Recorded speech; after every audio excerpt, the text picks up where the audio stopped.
स्वागत छ मेरो युट्युब च्यानलमा। तपाईहरुलाई आज सम्बोटा लिपि लामा काका सिकाउन गइरहेको छु। लामा काकामा अब लेख्न र पढ्न दुवै सिक्नुपर्छ। त्यो लेख्ने तरिका राम्रोसँग जान्यो भने तपाईहरुले छिटो कण्ठ हुन्छ, मनमा बस्छ। त्यसकारण सक्दो चाहिँ तपाईहरुले पनि लेख्ने कोसिस गर्नुस्। मैले बिस्तारै एक गरी बताइरहने छु, त्यसकारण तपाईहरु राम्रोसँग हेर्नुस्। अब यो काका लामा काका सम्बोटा लिपि चाहिँ हाम्रो 30 वटा वर्णको हुन्छ। त्यसलाई साल्जे सुम्जु अथवा कामे सुम्जु भनिन्छ। सुम्जु भनेको 30 हो, 30 वटा अक्षर हुन्छ। यो चाहिँ कसरी लेख्ने, सुरुमा लेख्ने तरिका सहित मैले तपाईहरुलाई बिस्तारै देखाउने छु। अब यो लेख्ने तर्फ हेरौं। एकचोटी बिरो यता हेर्नुस्। अब घोइक सुरुमा घोइक लेख्नुपर्छ। घोइक लेख्दै यस्तो गर्नुपर्छ। यस्तो गरेर यहाँबाट यस्तो गरेर यता लाने। त्यसपछि यताबाट यहाँ लाने। अब यहाँबाट यस्तो बिस्तारै लिएर यहाँ लाने। त्यसै यस्तो गरेर यहाँ लाने। त्यसपछि यहाँ से लेख्ने, यस्तारी दुईटा लेख्ने से। अब त्यसपछि का लेख्दाखेरि सबभन्दा पहिले यता लाने, यस्तो गर्ने, यो सिधा तान्ने। खा लेख्दाखेरि यस्तो लाने, यहाँबाट यस्तो लाने, यो सिधा तान्ने, यताबाट यो सिधा तान्ने। का लेख्दाखेरि सिधा तान्ने, यसरी यहाँबाट यस्तो तान्ने, यस्तो गर्ने, यस्तो गर्ने। घा लेख्दाखेरि यस्तो लाने, यस्तो गरेर यहाँ लाने, यस्तो गर्ने, यस्तो गर्ने। अब यो भयो का खा का ङा।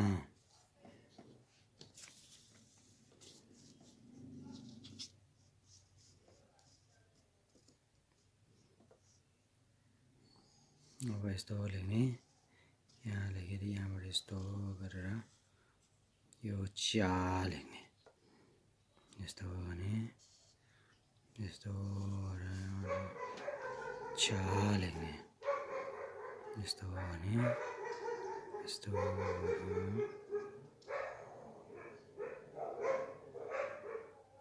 च्या गर्ने।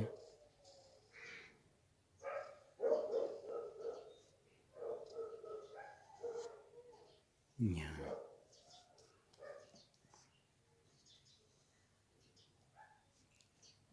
च्या छ्या च्या न्या न्या।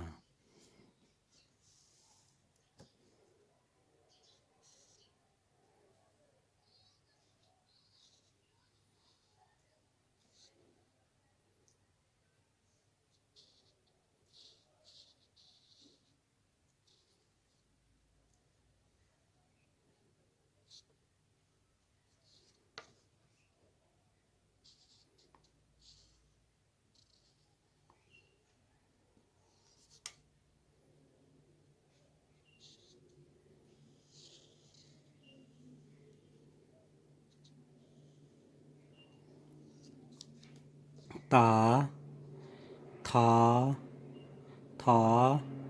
धा ना।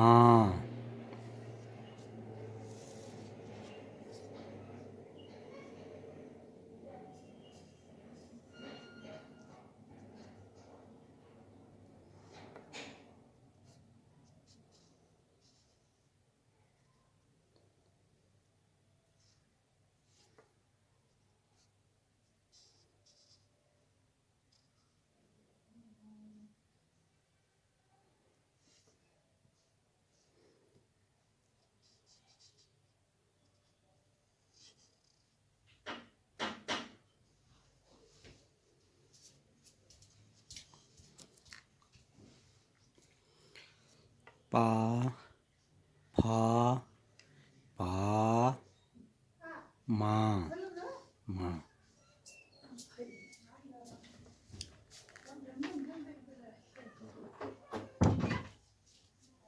पा फा पा मा पा फा पा मा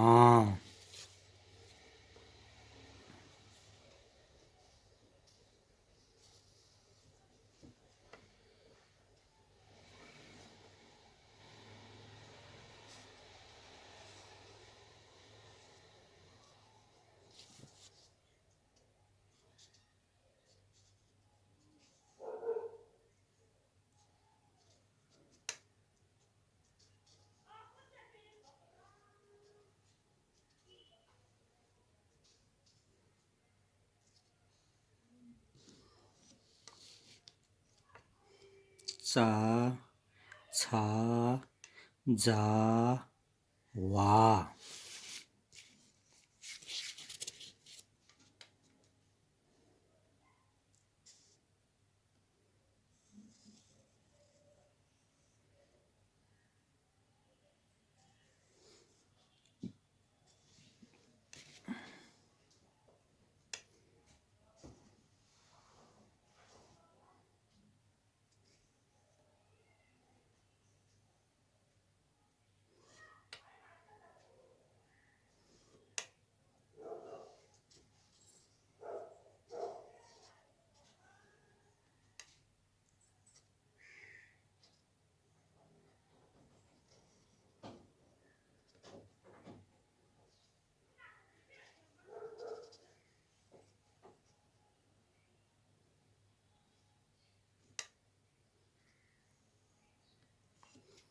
शा सा हा या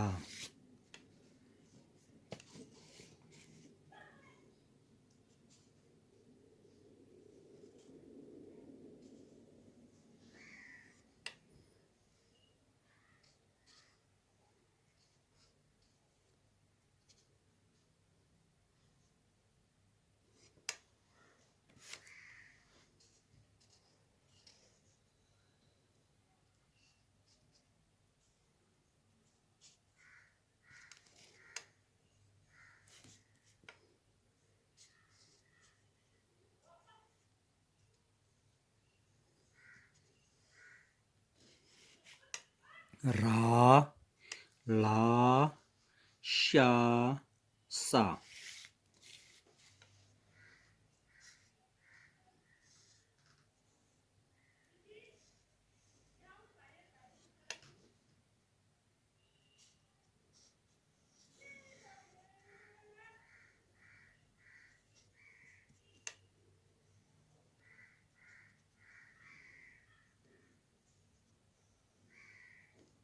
हा आ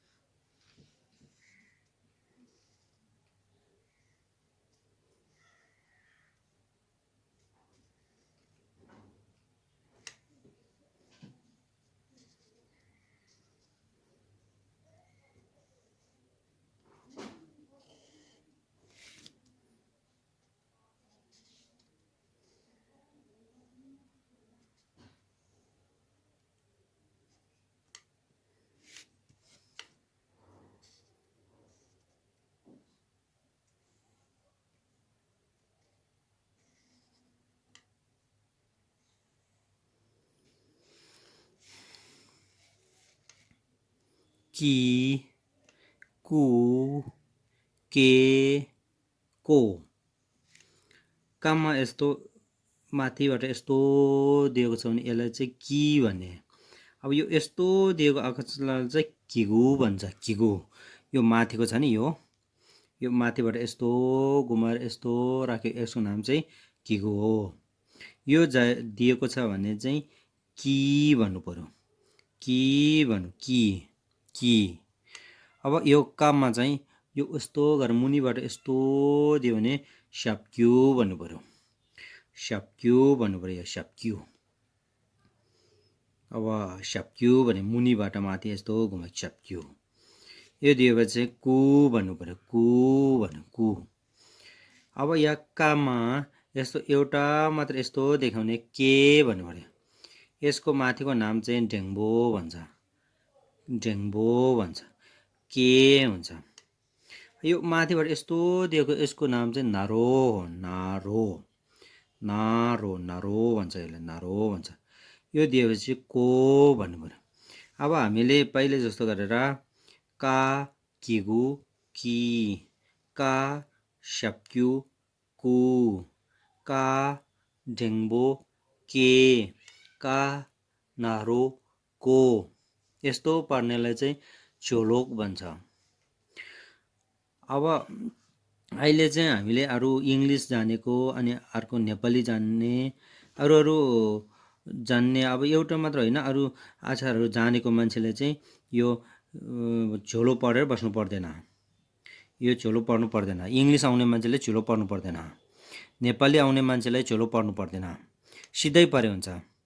यस्तो दियो भने चाहिँ कि भन्ने पढे हुन्छ कु के को भनेर सिधै पढे हुन्छ। झोलो पढेर बस्नु पर्दैन। यो नेपाली आउने र इङ्ग्लिस आउनेले चाहिँ कि कु के को भनेर सिधै पढे हुन्छ। अब फेरि यो चाहिँ घोइक हो हाम्रो घोइक। घोइक भनेको चाहिँ यो भर्नाको शिरको सङ्केत शिर हो। यो छ भने चाहिँ सुरु यहाँबाट भएको हो भनी बुझ्नुपर्छ। यो सुरुवात यहाँदेखि सुरु भएको हो भन्ने देखाउनलाई चाहिँ यो घोइक भन्छ। यो घोइक लेखे हुन्छ। अब एकचोटि हेर्नुहोस् का खा घा घा चा छा चा न्या न्या ता था ता ना पा फा पा मा चा छा जा वा शा सा हा या रा ला शा सा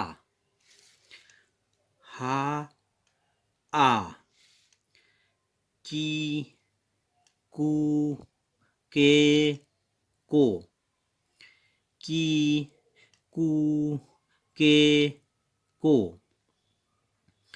अब झोलो पढ्ने इच्छा छ भने झोलो चाहिँ फेरि यसरी पढ्छ का किगु कि का स्याप्क्यू कु का ढेङ्बो के का नारो को।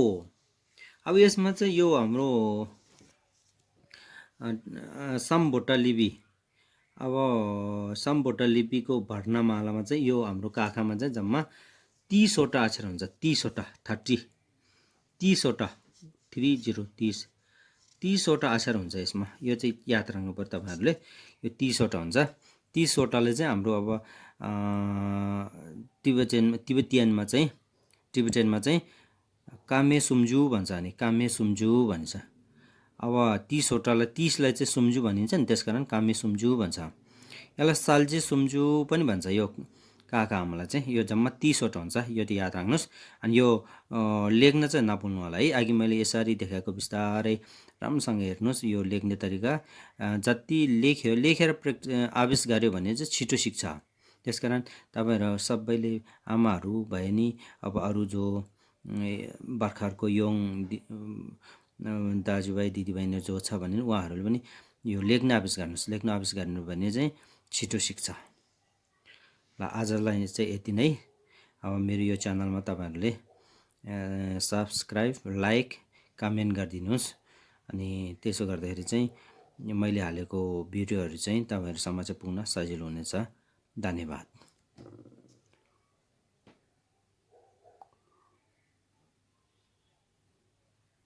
अब आज चाहिँ यतिमै राख्छु। तपाईँहरू राम्रोसँग दोहोरै तेह्रै अभ्यास गर्नुहोस्। अब आउने दिनहरू फेरि यस्तै अपडेट गरेर हाल्नेछु। अनि तपाईहरुले चाहिँ एकचोटि मेरो युट्युब च्यानलको भिडियो हेरिसकेपछि सब्स्क्राइब भन्ने बटनमा क्लिक गर्नुहोस् र बेल घन्टीको चिन्हमा चाहिँ क्लिक गरिदिनुहोस्। यस्तो गर्नुमा तपाईहरु माझमा यो भिडियो आउन एकदम सजिलो हुनेछ।